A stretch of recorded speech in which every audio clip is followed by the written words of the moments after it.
ఎప్పటికప్పుడు నేను వీటిట్లోనే ఉన్నాను అనంటే ఉంటాము. కానీ వాటి మీద దృష్టి పెట్టకుండా ఉంటూ ఉన్నప్పుడు అంతకుముందున్నాయి, అంతకుముందున్నాయి, అంతకుముందున్నాయి. అవన్నీ క్లియర్ అవ్వటం, దాని తర్వాత వాసనలు అనేది క్లియర్ అవ్వటం జరుగుతుంది. ఒకదాని తర్వాత ఒకటి. ఈ గుణాలు అనేవి మీరు అంతకుముందే నియంత్రణాత్మకంగానే మీకు అవగాహన, విశ్లేషణ అనేది వస్తుంది. వాసన బలాలు చివరికి వచ్చేది శరీరం మీద, దేహం అనే వాసనా బలం అన్నిటికంటే బలమైనది. దాని నుంచి పైకెక్కాలి అంటే చాలా ఇబ్బంది. కాళ్ళు నొప్పులు పడుతున్నాయి, చేతులు నొప్పులు పడుతున్నాయి, నడుములు నొప్పులు పడుతున్నాయి, పడుకోవాలా, ఆకలవుతుంది, అన్నం తినాలా, నేనే పని చేయాలి అన్న దేహం కావాలా, ఇవన్నీ ఎక్కడి నుంచి పోతాయి? అరే నేను బాత్రూమ్‌కెళ్ళాలా, నాకు దేహం ఏది? నేను మంచినీళ్ళు తాగాల, నాకు దాహం అవుతుంది, దేహం ఏది? నేను ఆ పని చేయాలా, ఇగో బయట కూరగాయలున్నాయి తెచ్చుకోవాలా, దేహం ఏది? నాకు ఒళ్ళు నొప్పులుగా ఉన్నాయి, చాలా పని చేశాను, పడుకోవాలా, దేహం ఏది? నేను నా పిల్లలకేమైనా వండి పెట్టాలా, దేహం ఏది? నేను వాళ్ళ కోసం ఏదైనా చేసి పెట్టాలా, వాళ్ళ కోసం నా కోసం వస్తున్నారు, వాళ్ళకేదైనా దేహం ఏది? వీటన్నిటికి దేహం అవసరము అనే దాని మీద మనం అనుసంధానమై ఉన్నాం. సంపాదించాలా, బాగా ఇది చెయ్యాలా, ఆహ్, ఎన్నో ఉంటాయి దేహంతో చేసే పనులు. వాటన్నిటితో దేహము అనే దానితో అనుసంధానమైన జీవన విధానము మంది. దేహం మీద మోహము అనేది చాలా టైం పడుతుంది విముక్తము అవ్వటానికి. ఎందుకు అంటే చాలా సార్లు నేను పడ్డాను దానితో. ఎందుకు అంటే ప్రతిదీ ఒక అనుభవ జ్ఞానాన్ని ఎందుకిస్తున్నారు అనంటే, దాని ద్వారా ఆ వివేకాన్ని తెలుసుకోవటం. ఏదైనా మన మీద ప్రభావాలు ఇవి పోతున్నప్పుడు తెలుస్తూ ఉంటాయి. ఇంతకుముందు నేను ఇలా ఉండేదాన్ని. నా మీద ఈ ప్రభావం ఉండేది. ఇలా ఒత్తిడి ఉండేది. ఇలాంటి హృదయంలో ఇలాంటి ఇబ్బంది అలా స్క్వీజ్ చేసినట్టు ఉండేది. ఇలా లేదు. కొంతమందితో మాట్లాడుతున్నప్పుడు మన చుట్టాలవ్వచ్చు, బంధువులవ్వచ్చు, ఇంట్లో భార్య అవ్వచ్చు, పిల్లలవ్వచ్చు, తల్లిదండ్రులవ్వచ్చు. కొంతమందితో మాట్లాడాలి అంటే ఒక రకమైన ప్రెషర్ అనుభవిస్తాం మనం. ఒత్తిడి. వాళ్ళొస్తున్నారు అన్న ఒత్తిడి, వాళ్ళతోటి పిల్లలతోటి గూడా వస్తది. కొన్ని కొన్ని విషయాలు మాట్లాడాలి అంటే ఒత్తిడి వస్తది. ఎందుకో వాళ్ళ ముందు ఆ విషయాలు ఎత్తాలి అని అనిపించదు. అలాంటియన్నీ గూడా మనలో వాసనా బలాలే. అవి మన మీద ఒత్తిడి. మన మీద మనం అనుకుంటాము. ఇది నేను దీని నుంచి తొలగించుకోలేకపోయాను అన్న వాసనా బలంగా అది ఉంటుంది. ఎందుకు అంటే ఎక్కడైతే అది వాళ్ళు నా వాళ్ళ వాళ్ళ తోటి నేను ఫ్రీగా లేను అని అనిపిస్తుందో, అక్కడ మనం ఒత్తిడికి గురి అవుతున్నాం. అక్కడ మనం ఒత్తిడి గురి ఎందుకు? అక్కడ ఒక ప్రెషర్ మన్ని ఇది చేస్తుంది. అక్కడ ఆ మధ్యలో ఉన్న స్పందన అనేది మన్ని ఒత్తిడికి గురి చేస్తుంది. అలాంటి విషయాలు, వివేకాన్ని మనము గమనించాలి. బయట వాళ్ళతోటి మనకి రాదు. ఇంట్లో ఉన్న వాళ్ళతోటే, ఇంట్లో దగ్గర బంధువులతో తల్లిదండ్రులవ్వచ్చు, అత్తమామలవ్వచ్చు, కన్న పిల్లలవ్వచ్చు, కట్టుకున్న భర్త, భార్య అవ్వచ్చు. వీళ్ళ ద్వారానే ఎక్కువుంటాయి. కొన్ని విషయాలలో పిల్లలకెళ్ళి చెప్పాలన్నా కూడా మనకి ఒత్తిడి వస్తుంది. మీరందరం గమనించే ఉంటారు. చాలా విషయాలలో. ఇవన్నీ ఏంటి? వీళ్ళతో ఇలాగే ఉంటుంది అని అనుకోవటం గాదు. మన మీద ఉన్న ప్రభావాలే. అవి కూడా వాసనా బలాలే. ఎప్పుడైతే వాటిని తొలగించుకుంటూ ముందుకు వెళుతూ ఉంటామో, అది గూడా క్లియర్ అయిపోతుంది. ఆ ప్రభావం ఆ ఇద్దరి మధ్య ఉన్న ఆ ప్రెషర్ అనేది గూడా క్లియర్ అయిపోతుంది. చాలా వరకు ఉంటాయి అలాంటియన్నీ గూడా. అలా మనము మన చుట్టూ ఉన్న వాసన బలాలవచ్చు, దేహము అనే దాని మీద వ్యామోహము, దేహంతోనే అన్నీ చెయ్యాలి. దేహం లేకపోతే ఎతుక్కున్నట్టుంటుంది. ఎందుకంటే, మీకు గూడా దేహం లేకుండా ఉన్న స్థితిగతులు ఇస్తారు. ఆ అనుభవాన్ని గూడా ఇస్తారు. కాపోతే ఒక క్షణమే, ఒక క్షణకాలమే వస్తుంది. ఆ క్షణకాలంలో మీరు దేహముతో ఏదో చెయ్యాలి అనుకుంటారు. అయ్యో! నా దేహం ఏది అని అనుకుంటారు. అయ్యో! నా దేహం నాకు కనపట్లేదు అని అనుకుంటారు. అలాగే సుగుణమ్మ గారని ఇంతకుముందు ఉన్నారు. నేను అంతకుముందు చెప్పాను. ఇలా నేను ఒక ఆవిష్కరణ చేసినప్పుడు, శివరాత్రి రోజు ఆవిష్కరణ చేసినప్పుడు, దేహము లేని నేను ఆవిష్కరిస్తూ ఉన్నాను. ఇంకొక ఆమె దాన్ని చూస్తూ ఉన్నారు. చూస్తూ ఉన్నారు. నేను ఫోన్‌లో చెప్తూ ఉన్నాను. నేను కూర్చొనున్నాను. నాకు దేహం లేకుండా అయిపోయింది. నేను ఎలా ఉన్నానో నాకు అర్థం గాల. నేను కూర్చొని మాట్లాడుతున్నా. ఎందుకంటే దేహం లేదు గదా! నేను కూర్చొని మాట్లాడుతున్నానా? పడుకొని మాట్లాడుతున్నానా? ఫోన్ ఎక్కడుంది? ఫోన్ అనేది గూడా ఒక ఇన్‌స్ట్రుమెంట్ గదా!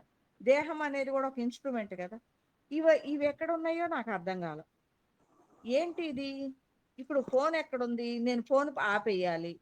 అవతల ఆమె ఏమంటుంది, "అమ్మ నాకేమీ అర్థం గాట్లేదు." హా! అంటా ఆమె ఆహ్, పడిపోయింది. పడిపోయింది అంటే తెలియకుండా ఆమె మత్తులోకెళ్ళిపోయింది. భవానమ్మ గారు అని చెప్తూ ఉంటాను.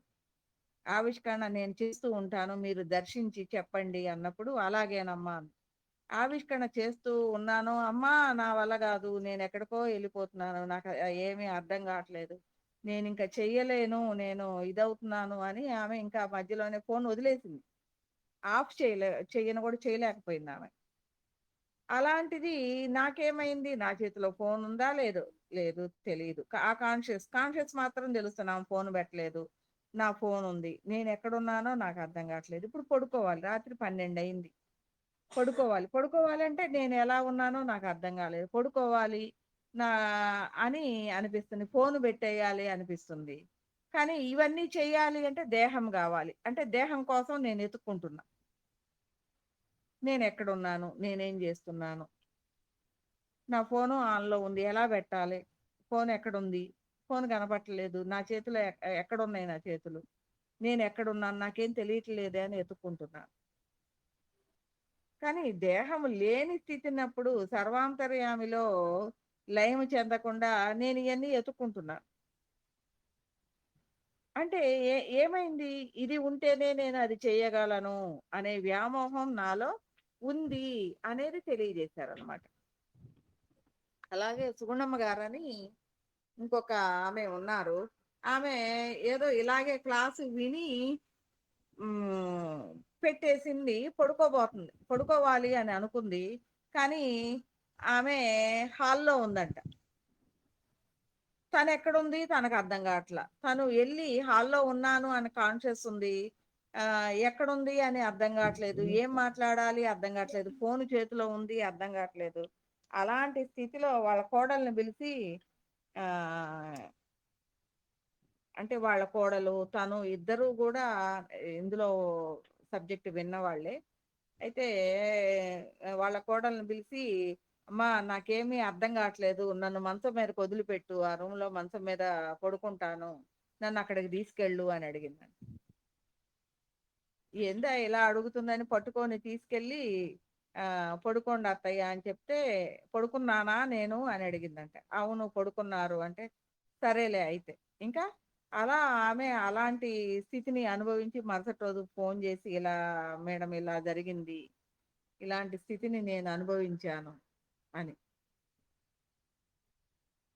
అంటే ఇలా దేహము లేని స్థితిని మనము అనుభవించినప్పుడు గూడా దేహము లేకపోతే ఎలా ఉంది అనేది భావన చేస్తాం గానీ, దేహంతో మనకవసరం లేదు. మనం ఇలాగే ఉండొచ్చు అనే ఆ కాన్షియస్ అనేదంటే దేహం కావాలి అన్న ఇది తప్ప అవసరమే లేదు అన్న కాన్షియస్ అనేది ఇంకా అప్పటికి డెవలప్ అవ్వలేదు.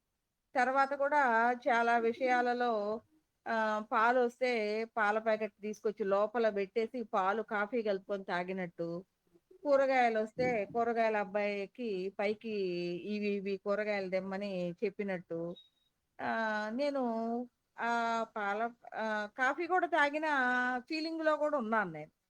లేసి చూసాను. పాల ప్యాకెట్లు లోపల. బయట చూస్తే బయటుంది. ఇదేంటి పాల ప్యాకెట్స్ తెచ్చాను. కాఫీ గూడా తాగాను గదా! ఇదేంటి పాల ప్యాకెట్లు బయటే ఉన్నాయి. తర్వాత కొద్ది రోజులకి కూరగాయలు తీసుకున్నట్టు కూరగాయలు అంటే తెల్లవారిన తర్వాతే అక్కడ కూరగాయలది ఇది ఇనపడుతుంది. చెప్పినప్పుడు కానీ నేను పడుకొనే ఉన్నాను. అక్కడ అరిస్తే నేనెళ్లి కూరగాయలు తీసుకుంటున్నాను. తీసుకున్నాను లోపలికి తెచ్చాను. తెచ్చి తర్వాత లేచిన తర్వాత ఈ కూర వండుదామని చూస్తే కూరగాయలు లేవు. కూరగాయలు లేవేంటి అని బయటికొచ్చి చూసా. బయట కూడా లేవు. చూస్తే పక్కన అమ్మాయి నుంచొనుంటే, "హరీషా నువ్వు కూరగాయలు తీసుకున్నావు గదా! ఇందాక" అంటే, "అవును తీసుకున్నా." "మరి నేను గూడా తీసుకున్నాను గదా! నీతోటి పాటు నా కూరగాయలు కనపడట్లేదు. ఇక్కడేమన్నా పెట్టిపోయాయా" అంటే, "నువ్వెక్కడ తీసుకున్నావు? నువ్వెప్పుడొచ్చావు బయటికి" అన్నాను. అవునా! తీసుకోలేదా? అనుకోని అప్పుడు అంటే నేను ఆ దేహం లేకుండా లోపల ఆ పని చేసేస్తుంది. అంటే ఎలా ఉంది? ఈ దేహం అనేది లేకపోయినా మన కాన్షియస్ అనేది వాటి అన్నిటిలో కూడా ఆ పనులు చేసే స్థితిలో ఇప్పుడు ఒక వ్యక్తి చనిపోయారనుకోండి. అతను దేహ స్థితిలోనే మనోబుద్ధి స్థితులలోనే ఉంటారు. అలాంటి స్థితిలో ఉన్న అతను చనిపోయిన తర్వాత తను అన్ని పనులు చెయ్యాలి అని అనుకుంటాడు. కానీ ఏది పట్టుకోవాలి, ఏది తేవాలి అన్నా ఆయన చేత రాదు. అంటే వస్తువు వస్తువులు. ఈ వస్తువులు గాని, చేయాల్సిన పనులు గాని, తనేమి మొయ్యటం గాని, చేయటం గాని ఓన్లీ స్ఫురణాత్మకం మాత్రమే చేయగలరు. ఓన్లీ ఆ ప్రభావం చూపించగలిగిన శక్తి ఉంటే ప్రభావాన్ని చూపించగలరు. మిగిలినవి ఏవి గూడా వాళ్ళు చెయ్యలేరు. దేవతలవ్వచ్చు, వీళ్ళవ్వచ్చు, ఏదైనా అవ్వచ్చు. మీరందరూ గూడా అవి, ఇవి అని దడుచుకోవాల్సిన పని లేదు. ఎవరైనా స్ఫురణాత్మకం చేయగలరు ఎవరికైనా. మీకే గాదు. మనకేదన్నా అవసరమైతే మనకే గాదు, పక్కింటోళ్ళకి స్ఫురణాత్మకం జేసి మనకది ఇప్పించగలరు. లేదు మనకే అవసరమైనప్పుడు మనకే స్ఫురణాత్మకం జేసి అది ఇప్పించగలరు. ఇలా రకరకాల విషయాలలో మనకి ఇది చేయగలరు తప్ప దేహాన్ని కోల్పోయిన ఏ స్వరూపమైనా ఓన్లీ ఆ ప్రభావాన్ని మాత్రమే చూపించగలరు. అది చూపించగలిగిన శక్తి ఉంటే, లేకపోతే ఆ ప్రభావాన్ని గూడా చూపించలేదు. ఒక గాలిలాగా అలా ఆహ్, ఇదవుతుంది అంతే. కాబట్టి ఇక్కడ కాన్షియస్ ఏమవుతుంది? ఏమనుకుంటుంది? దేహం ఉంది. దేహం కోసం, అవసరం కోసం నేను పని చేస్తున్నాను. అంటే ఏమనుకుంటుంది? తినాలి అంటే ఇవన్నీ కావాలా? కాఫీ తాగాలా? నిజంగానే ఆత్మస్వరూపానికి ఇయన్నీ అవసరమా? లేదు. దేహము జీవించటానికి ఇవన్నీ అవసరం. కాబట్టి ఏమనుకుంటుంది? ఈ దేహం లేకపోయినా దాని కోరికలు ఎలా ఉన్నాయి? ఒక చనిపోయిన వ్యక్తి దేహము కావాలి అని ఎందుకు అనుకుంటాడు అనేది మనకిప్పుడు అర్థమవుతుంది. అంటే ఇవన్నీ చెయ్యాలి, కావాలి, నేను జీవించాలి అనంటే, ఇవన్నీ చెయ్యాలి అంటే నాకు దేహం అవసరం. ఈ పనులన్నీ చెయ్యాలి అంటే. అంటే ఈ దేహమే లేదు. లేనప్పుడు ఇవన్నీ చేయాల్సిన పని లేదు అన్న వివేకం అనేది అక్కడ రాదు. వీటన్నిటితో దేహముతో అనుసంధానమైన పనులు అనేది నాకవసరం లేదు అనేది అక్కడ రాదనమాట. అలా రాకుండా ఈ దేహమే అవసరము అన్న విధంగా అది దేహాల కోసం ఈ దేహాన్ని వదిలిపెట్టిన తర్వాత తన యొక్క ఆలోచన మనోబుద్ధి స్థితులలో ఉంటుంది. ఈ దేహం అవసరం లేదు అని అనుకుంటుంది. కానీ స్వేచ్ఛగా ఆ సర్వవ్యాపకంలోకి వెళ్ళటానికి శక్తి సరిపోదు. ఎందుకు అంటే తాను తన వివేకాన్ని విశ్వ ఆహ్, స్థితిలో అవగాహన విశ్వ ధర్మాలు, విశ్వ నియమాలకి అనుసంధానమై నా స్థితిలోకి అది అవగాహన చేసుకోలేదు. అంటే ఆత్మ యొక్క సూక్ష్మమైన స్థితిగతులలోకి ఎదిగి ఉండలేదు. మనం ఎలా ఉన్నాము? మనము అంటే ఇక్కడ ఈ గుణాలవ్వచ్చు, అరిషడ్ వర్గాలవ్వచ్చు. అవి ఈ సోలు ఆహ్, ప్రకాశవంతమైన విలీనం అవ్వటానికి అవన్నీ అడ్డంకులు, భావనలు అనేవి దాని భావనలు. దానికి తెలియని భావనలు. తను జీవించి ఉండగా తనకి తెలియని భావనలన్నీ కూడా అంటే అక్కడ వివేకం అనేది చాలా తక్కువ మనోబుద్ధి స్థితులలో. కాబట్టి అవన్నీ గూడా ఆ ప్రకాశవంతమైన స్థితికి ఎళ్ళటానికి ఇవే అడ్డంకులవుతాయి. కాబట్టి ఇదేమవుతుంది? అటు అన్ని పనులు స్వరూప స్థితిలో తన అన్నిటిలోనూ లయమవ్వలేదు. ఎందుకు అంటే తన చుట్టూ ఉన్న భావనలే తనకి అడ్డంకులుగా ఉన్నాయి కాబట్టి అంత వివేకము గూడా ఉండదు. అది మరలా దేహాన్ని ఎతుక్కుంటూ ప్రయాణం చేసి తాను ఎక్కడైతే జన్మ తీసుకోగలదో ఎలా జన్మ తీసుకుంటుంది? నేను జెప్పాను గదా! 10థ్ క్లాస్ దాకా చదివినోడు ఇంటర్మీడియేటే చదవాలా? వెనక్కొచ్చి ఒకటో తరగతి, రెండో తరగతి, ఐదో తరగతి చదవటానికి అక్కడ సానుకూలమైన పరిస్థితులు ఉండవు. అంటే వాడు డైరెక్ట్‌గా ఎలాంటి జ్ఞానవంతమైన జన్మ తీసుకోవాలో అంతటి జ్ఞానవంతమైన ఊంబ్ కోసం అంటే దేహం కోసం చూస్తాడు. ఆ పిండం కోసం చూస్తుందనమాట అది. అంటే తన జీవితము అనేది ఎలా ఉండాలి అనేది తను ఆ పిండంలో అక్కడికి జాయిన్ అయ్యేటప్పుడే అది అక్కడ ఆహ్, ఇదవుతుందనమాట. అందుకే జాతకము అని అంటారు. ఎందుకంటే అది ఎప్పుడైతే ఎంటర్ అవుతుందో దాని యొక్క వాసనా బలాలు అది అన్ని జన్మలలో ఉన్న ప్రభావాలు అన్నీ కూడా ఆ సూక్ష్మ శరీరంలో స్వరూపంలో ఉంటాయి, ఆత్మ స్వరూపంలో ఉంటాయి కాబట్టి ఎప్పుడైతే ఈ పిండము జననం అవుతుందో దానికి అవన్నీ కూడా ప్రభావాలుగానే ఉంటాయి. ఆ సోల్లో ఉన్న ప్రభావాలన్నీ కూడా ఆ దేహం ఎదిగినప్పుడు అవన్నీ ప్రభావాలుగానే ఉంటాయి. దాని ప్రకారంగానే ఆ జీవితము అనేది నడిపించబడుతుంది. ఇక్కడ మనకి నుదుటి మీద రాతలుగా ఉంటాయి అంటే, నుదుటి మీద రాతలు గాదు. మన జన్మ రహస్యము అనేది మన ఈ మనసు అనే దాని మీదే ప్రభావాల మీద ఉన్న ప్రభావాలుతో అవన్నీ గూడా కలిసి ఉంటాయి.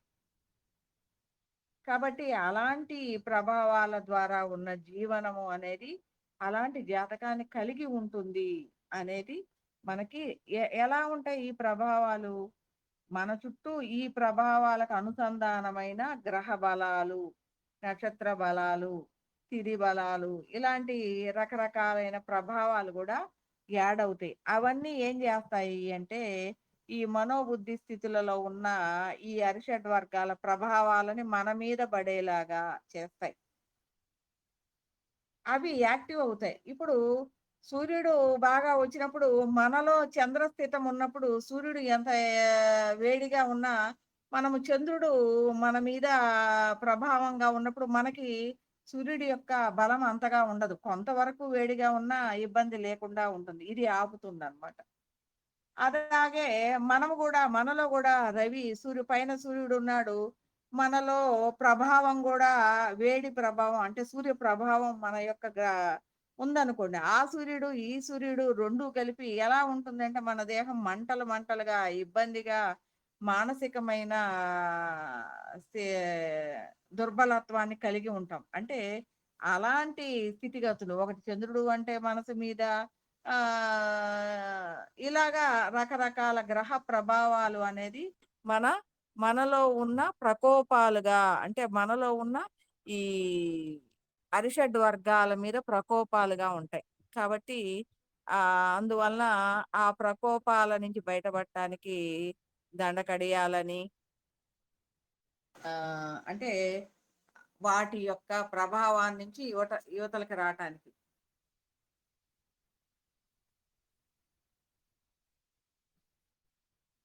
కడియాలని, రాళ్ళని, అవని, ఇవని వాటి ప్రభావాల నుంచి కొంత రక్షణ అనేది మనకి దొరుకుతుంది అని వాటిని ఆ విశ్వ స్థితిని దర్శించి వాటిని ఎంతవరకు మనం ఆపగలము అనే దాని నుంచి దాని మీద ఆ సూక్ష్మ స్థితిగతులన్నీ కూడా చూసి దర్శించిన వాళ్ళు ఆ రకమైన శాస్త్రాన్ని కూడా రచించి మనకి ఆ విశ్వ ఆత్మ స్థితులలో ఏది ఎప్పుడు ఎలాంటి ఎఫెక్ట్‌ల నుంచి మనం తప్పించుకోవచ్చో, కొంతవరకు కూడా మనకి ఈ సనాతన సాంప్రదాయం నుంచి కూడా అది రకరకాలైన జ్ఞానాలని మనకి అందించి ఉంచారనమాట. ఒక్కొక్కళ్ళు వాళ్ళ యొక్క సాధనా స్థితిగతులలో వాళ్ళు ఏదైతే వాటిని ఆ సూక్ష్మ తత్వాలని కనుక్కున్నారో వాటన్నిటిని కూడా ఆహ్, అవ చాలా తాళపత్ర గ్రంథాలవ్వచ్చు, శిష్యుల ద్వారా గావచ్చు, అందరికీ అందించగలిగారు. లేదు విశ్వంలో వీళ్ళు ఎవరైతే దాని మీద దృష్టి పెడతారో ఇప్పుడు ఒకాయన బాగా చక్కగా ప్రతి ఒక్కళ్ళ యొక్క స్థితిగతుల్ని ఎలా ఆపగలము అనేది కనుక్కున్నారనుకోండి. ఆయన తా తను పుస్తకాలు రచించలేదు, శిష్యులు లేరు. కానీ తాను జన్మ చాలించేశారు. అలాంటప్పుడు ఎలా జ్ఞానం అందుతుంది అని చెప్పుకున్నాం మనం? ఎవరైతే అలాంటి విషయాల మీద ఇలాంటి విశ్వ హృదయ స్థితులలో అంటే ఆహ్, ప్రణవ స్థితిని అవగాహనాత్మకంగా దృష్టి పెడతారో వాళ్ళకి అందుతూ ఉంటాయి. అంటే ఆ ప్రణవ జ్ఞానము అనేది అనుసంధానమైనప్పుడు మన హృదయం నుంచి మన ఆలోచనకి తగిన వివేకము అనేది వస్తూ ఇది ఎప్పుడు ఎందుకు ఇంతకంటే ముందే దాని మీద జ్ఞాన స్థితిలో ఉన్న ఆ స్వరూపము దీనికి ఆ కారణ దేహము దీనికి అనుసంధానమయ్యి తాను గ్రహించిన జ్ఞానాన్ని కూడా దాని మీద దృష్టి పెట్టిన మనకి అందిస్తుందన్నమాట.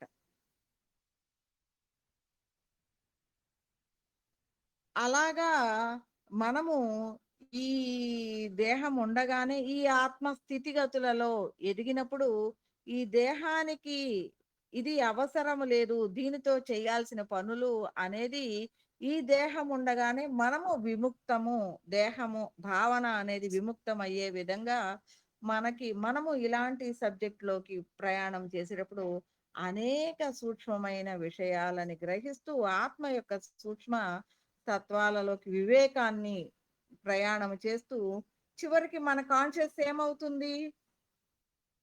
పరబ్రహ్మ స్థితిగతుల్ని అవగాహన చేసుకున్న మనం ఏమవుతాము? ఆ స్థితిగతులలో ఒక్కొక్క దాన్ని అంటే అక్కడే ఉంటామా అంటే ఏమీ ఉండదు. కానీ మనము దేని మీదైనా తట్టుకోగలిగిన, దేన్నైనా వదిలివేయగలిగిన స్థితిని మనము దీని నుంచి దానికి, దాని నుంచి దీనికి, దేన్నించైనా మారి అన్నిటిని గూడా మన చెప్పు చేతల్లో ఉంచుకునే విధంగా మనము ఎదిగి ఉంటామనమాట.